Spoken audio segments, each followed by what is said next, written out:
Hey, welcome back, everyone, to another week and another episode of Interventions and Detentions. I'm your host, Brad.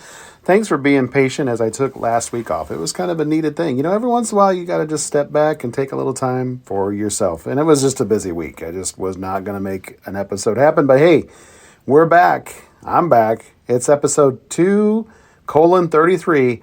What should actually come to the office? In particular, the principal's office. We're going to talk about student discipline and referrals here a little bit. We haven't really jumped into referrals and what should and should not maybe come to my desk or your desk if you're an administrator, but we're going to jump into it today. This episode is the one that I think every school deals with, whether you say it out loud or not, and it's this question: what should actually come to the office? Because if we're being honest, this is one of the most inconsistent systems in most schools. It just is. It happens that way. What one teacher handles in the classroom, another one sends to the office. And that's not a bad thing. It's just, it's hard to be consistent from classroom to classroom, teacher to teacher, and situation to situation. What 1 minute feels like a clear referral, or one day maybe feels like a clear referral, the next day feels like a gray area. And sometimes the exact same behavior gets two completely different responses depending on who's involved, who's handling it. It just happens that way. And over time, unfortunately, that inconsistency starts to create frustration. Frustration for teachers, frustration for us administrators, and for the students as well. So today, I want to unpack that. I want to unpack all of that. All right, let's unpack it. Not from a compliance standpoint, but from even not from here's a flowchart kind of standpoint. I guess from a practical, real world lens, what actually does belong in the office? What should stay in the classroom? Why do those lines get blurry sometimes? And how do we create more consistency without turning this into something overly rigid? Okay, so let's start here, because it's easy to treat office referrals like a procedural thing. Fill out the form, send the student, move on to the next one. But this is bigger than all that. Office referrals shape a school's culture. They shape how teachers feel supported or not supported. They shape how students experience accountability. And they shape how consistent or inconsistent a building feels on a daily basis. Think about it from a teacher's perspective for a moment. If you're consistently handling behavior in your classroom and you see similar behaviors being sent to the office from another classroom, it's going to create tension. You start to wonder, am I doing too much? Are my expectations different? Should I be sending more students to the office? Now, flip that for just a moment. If you're sending students to the office and you feel like nothing is happening when they get there, that creates a different kind of frustration. Why did I even send them? Is this worth it? What's the point in all this? And then there's the student perspective. Students are incredibly good at picking up on inconsistency. They know which teachers will handle things in the room and which ones won't. They know which teachers will send them out quickly. They know which behaviors get that response or get a certain response. And when those responses aren't consistent, it creates confusion, certainly not clarity. Studies on school climate consistently show that predictability in adult responses is one of the strongest factors in reducing repeated problem behavior. Students don't just need consequences, and I say that all the time. I mean, consequences are part of it, folks, don't get me wrong, but they don't just need consequences. They need to know what's going to happen when a behavior occurs. So when we talk about office referrals, we're not just talking about logistics. We're talking about consistency, clarity, and above all, trust. So if this matters so much, why is it so inconsistent? Why is the process itself so inconsistent? Why do schools struggle with this? Well, the first reason is simple. There's a lot of gray areas, like we said. Not every behavior fits neatly into a specific category. Is that defiance or was it frustration from the student? Is that disruption or are they attention seeking? Is that something that should be handled in the moment or something that needs some administrative support? Take something like a refusal from a student. A student refuses to do work, let's say. Is that an office referral? I bet some of you out there are saying yes. While I bet some of you are out there saying no. And I think both can justify why. Think about repeated minor behaviors, like one off-task moment. Classroom managed, but what about the 10th one? At what point does it become something more?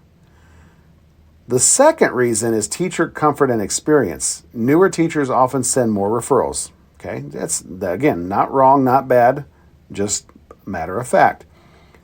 Not because they're doing something wrong, but because they're still building that confidence in managing student behavior and classroom management. More experienced teachers, they might be able to handle more in the classroom. But sometimes that leads to the opposite problem, that they carry too much. They handle things that probably should have involved support. And so now you've got two different patterns within the same building. Both are understandable, but they're not aligned. The third reason is lack of clear and shared definitions. Most schools have some type of behavior matrix. We do here. We use it on the first day of school to talk about procedures and how we do things the Cougar way. Behavior matrix. Most schools have categories like minor and major, but when you actually sit down and talk through the real examples, those categories are not always as clear as we like to think that they are. Definitions on paper and decisions in the moment, they don't always match. So this is the part that gets a little underestimated. Inconsistency does not just create confusion, it creates some ripple effects in the water, okay? Some ripples in the water. For teachers, it impacts trust. If I feel like I'm expected to handle everything while others send students out for the same behaviors, that wears on me as a teacher over time. If I send a student out and feel like the response does not match the behavior, that impacts how I use the system as I move forward. For students, inconsistency changes behavior patterns. Students adjust to adult responses, and sometimes students start seeking the response. If going to the office removes them from a task that they don't want to do, that behavior can become reinforcing. Behavioral research has shown that behaviors that are inconsistently reinforced are often the most persistent. That's why clarity matters, folks. Not just for us adults, but for the students as well.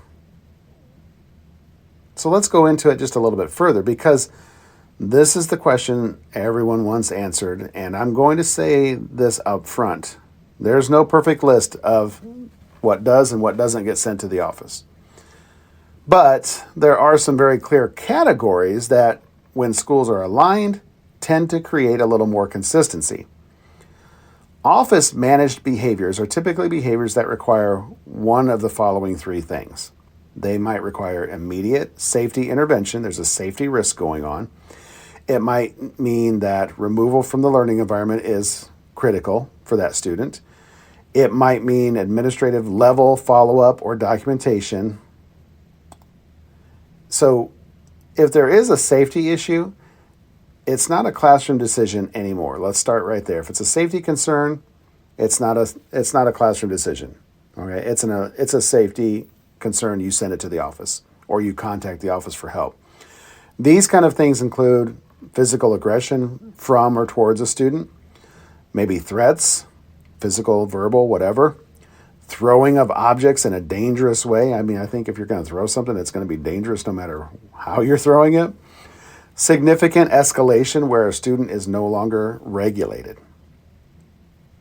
Research analyzing office discipline referrals across schools shows that more severe behaviors like aggression are among the most consistently office-managed behaviors across grade levels. Behavior that disrupts the learning environment beyond recovery is another situation. Okay, I'll say that again. Behavior that disrupts the learning environment beyond recovery. The question becomes in this situation, can instruction reasonably continue? If the answer is no, the behavior may move to the office at that point. Repeated behavior that has not responded to an intervention, say like an instance of defiance, that might be classroom managed if it's a one instance occurrence. But if it's repeated defiance over time with interventions in place, that becomes a different conversation altogether. Research on office discipline referrals shows that a relatively small group of students account for a large number of repeated referrals, highlighting the importance of identifying certain patterns. So there are behaviors that, in some cases, should stay in the classroom. I don't think anybody would argue with that. Not because they're unimportant, but because they're teachable moments a lot of times. These can include low-level disruptions, off-task behaviors, talking out of turn, minor non-compliance, early stage work refusal, just shutting down. If every behavior becomes an office referral, though, the system breaks. Research on discipline systems consistently shows that office referral systems work best when used intentionally to identify patterns and support needs, not solely as a response to every minor behavior. And when a minor behavior consistently results in removal from the classroom, the behavior can unintentionally be reinforced. Because if the function of the behavior is task avoidance and the result is leaving class, that behavior just worked, folks. But like we've been saying, most schools today live in that gray area. Defiance, disrespect, repeated disruption, refusal. These are all the behaviors that create the most inconsistency because the context of that behavior really matters.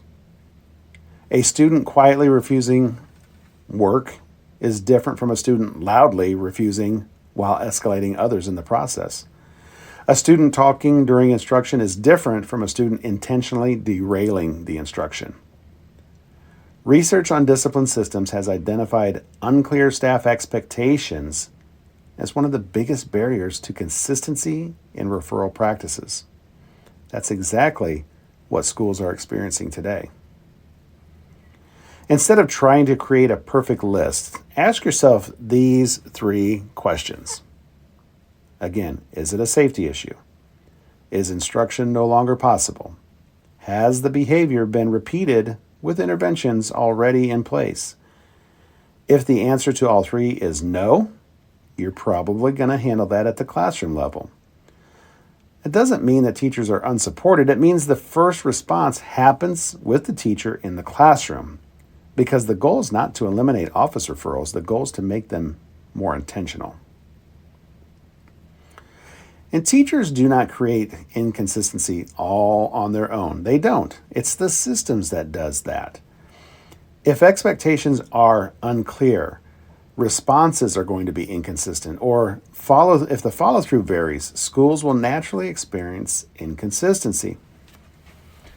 Research on PBIS implementation has shown that schools with stronger consistency and fidelity in behavior systems experience stronger school climate and outcomes and fewer office discipline referrals over time. So leadership obviously matters in this process, and that means defining behaviors clearly for students and for teachers, talking through real examples as a staff to get some consistency, and aligning our responses.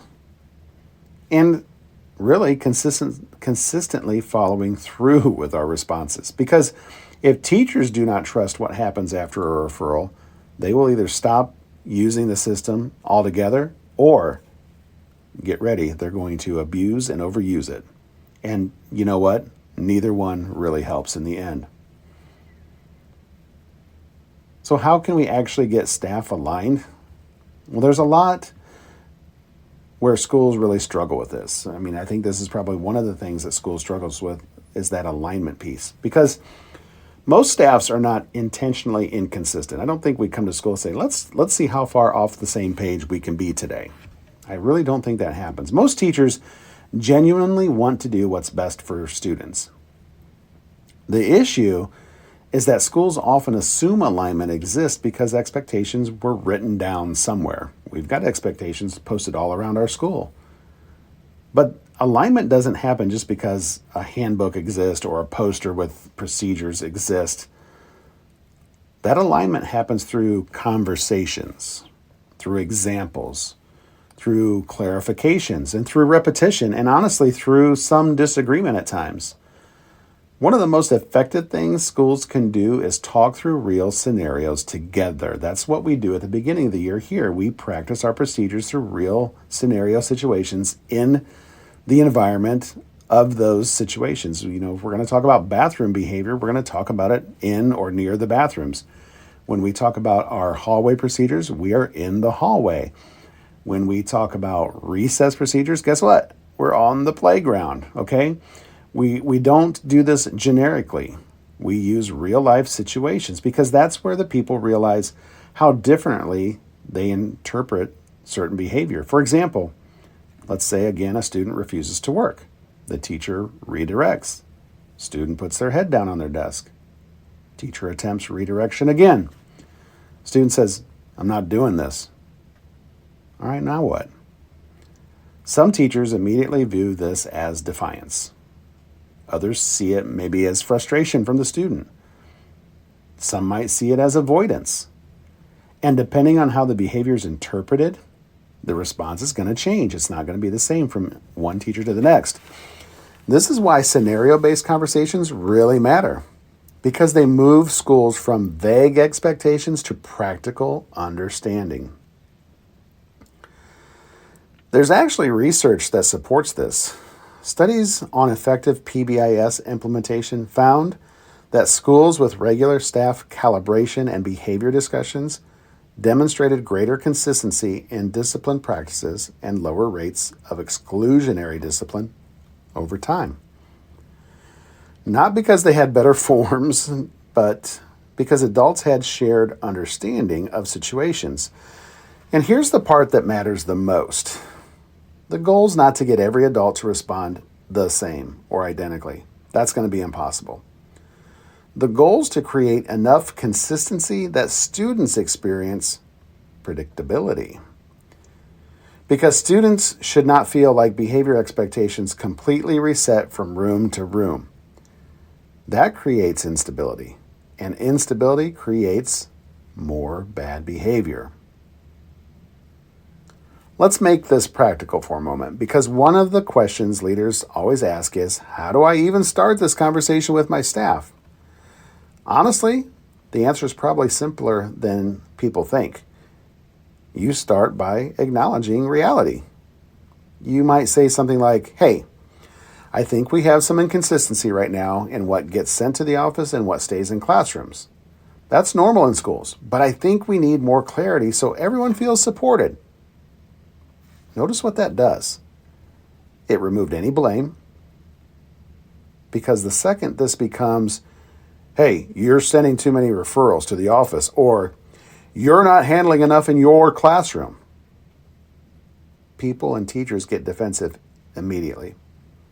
But when that conversation becomes something like, "How do we create more consistency together as a team?" That changes the tone. Then you move into examples, not hypotheticals. We can hypothetical things all day long. We want real examples. What should happen with repeated disruption? What should happen with refusal? At what point does a classroom managed behavior become an office managed behavior? And here's the important part. You listen. Because teachers need to feel heard during these conversations, especially when behaviors have been difficult. One of the biggest mistakes leaders can make is assuming teachers only want consequences. And I think I would say I'm guilty of that before. Teachers are sending kids to the office because they want that pound of flesh. That's the only reason why they're sending them. And that is not always true. Most teachers really just want consistency over consequence. They want clarity, and they want to know that they're supported. There is a difference. Research from the Learning Policy Institute found that educator trust in leadership significantly impacts perceptions of a school's climate, and it impacts staff retention. When teachers feel unsupported or unclear about systems, frustrations increase, obviously. And honestly, that makes sense because behavior systems are emotional at the root of things, not just procedural.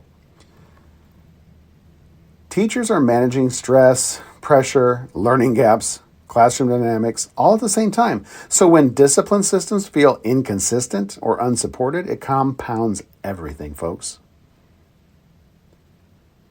So let's walk through some of those real situations together for a moment, because this is where people tend to learn best.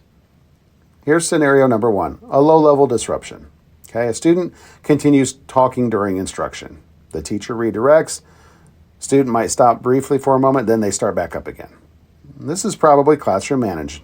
Is it annoying? Absolutely. But still, classroom managed.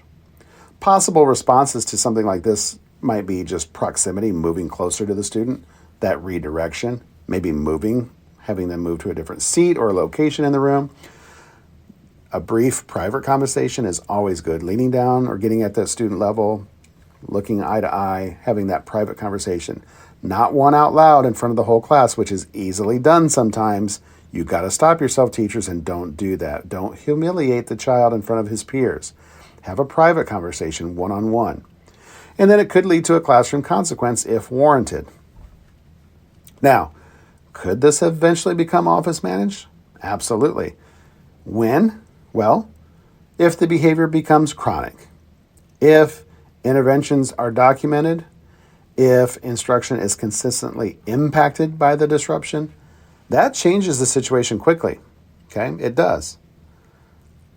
Let's look at another situation, work refusal. Pretty common among students K through 12. A student refuses to complete an assignment, puts their head down, will not engage. Again, initial response is likely classroom managed because the function matters. Is this frustration? Is it avoidance? Is it academic struggle? They don't understand the material. Is it a power struggle? The response from the adult changes depending on the reason. And this is also where relationships really matter, because research consistently shows that positive teacher-student relationship improves engagement and reduces disruptive behaviors. We've talked about that in many other episodes before. Students are more likely to comply with adults that they feel connected to, plain and simple. Now, if that refusal escalates into disruption, aggression, or complete instructional shutdown, whole different story. Okay? You're going to send that to the office. Here's a third scenario, major disrespect. Student loudly curses at the teacher, swears at them. Now, obviously, that's likely moving into an office-managed behavior. Why? Because the learning environment has changed significantly in that moment. The behavior impacts the entire classroom, and an administrative follow-up is totally appropriate. But even here, schools need some consistency, because if one teacher sends that behavior out and another is expected to absorb it repeatedly, frustration grows quickly. Scenario 4, a fourth situation, escalation and safety concerns. Student throws a chair. That's office managed. Immediately. We don't even stop and talk about it. You call the office and get some help. There's no gray area there. Safety always changes the response. This matters because unclear responses during unsafe moments increase stress for everyone involved, including the student that's misbehaving or throwing the chair. Research on educator burnout has shown that perceptions of unsafe or unpredictable environments strongly correlate with teacher stress and attrition.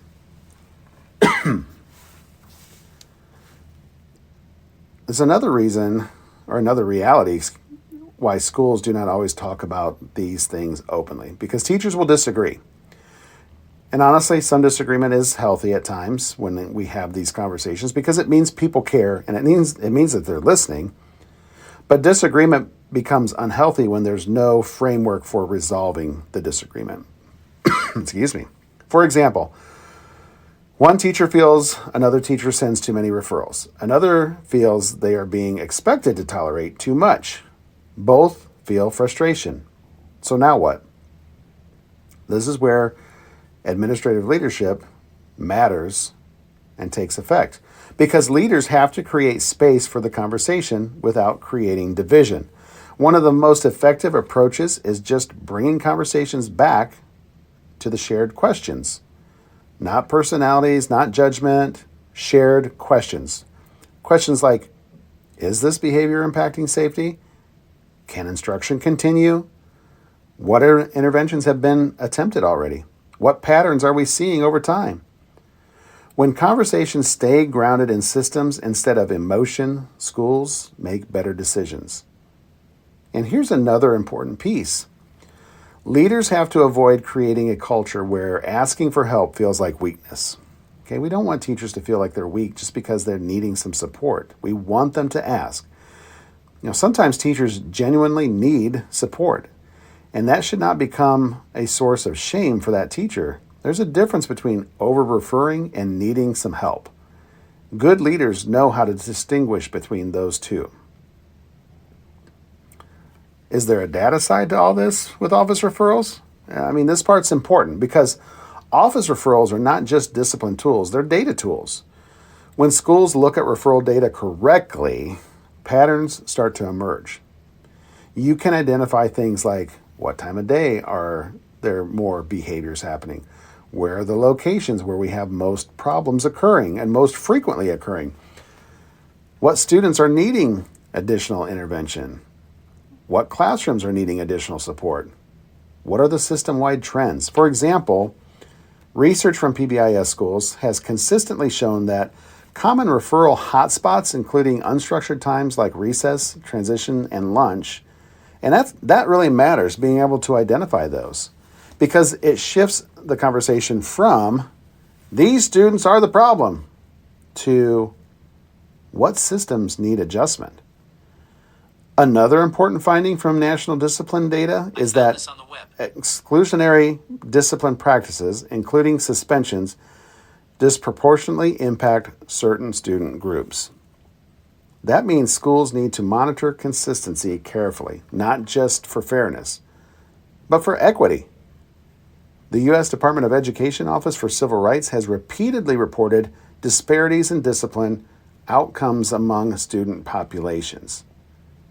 Okay, that doesn't automatically mean there's biases in every situation, but it does mean schools need to pay attention to patterns, because discipline systems should support students in the end, not unintentionally widen gaps between certain student populations. So what do students actually need in this whole process? Sometimes when schools talk about office referrals, the conversation becomes entirely adult-focused. What do the teachers need? What do the administrators need? What systems are needed? But students need something too. They need predictability, they need accountability, and they need relationships, folks. One of the biggest misconceptions in behavior conversations is the accountability and support, and how those are really opposites. But they're not. Okay, that's the misconception, that they're not opposites. The best schools actually provide both. They provide, clear expectations. Students should know there are clear expectations. And also, they should know that there are adults who are here who will help me succeed. Research on restorative and relationship-centered practices consistently shows that students respond more positively when discipline includes opportunities for reflection, repair, and reconnection, not just punishment or consequences. Now, that doesn't mean that there aren't consequences. It means consequences are connected to learning, because the goal is not to simply remove the behavior, The goal is to build skills. And I've said it 100 times, and I've said it here before, folks. You can't consequence a behavior out of a kid, okay? That's not the goal, even though some people want it to be. We can't just simply remove the behavior. If we did, things would be so much easier. We got to build skills for the student not to repeat the behavior. So, some final thoughts as we wrap this up for this week. I want to come back to the original question. What should actually come to the office? I don't think we did ever get that list of what should and should not come down to my office or any principal's office. And honestly, the answer is probably less about specific behaviors and more about the systems that are in place. Office referrals should not be random, okay? They should not depend entirely on personalities, and they should not feel unpredictable to students or staff. The strongest schools are not the schools with zero behaviors. Those don't even exist.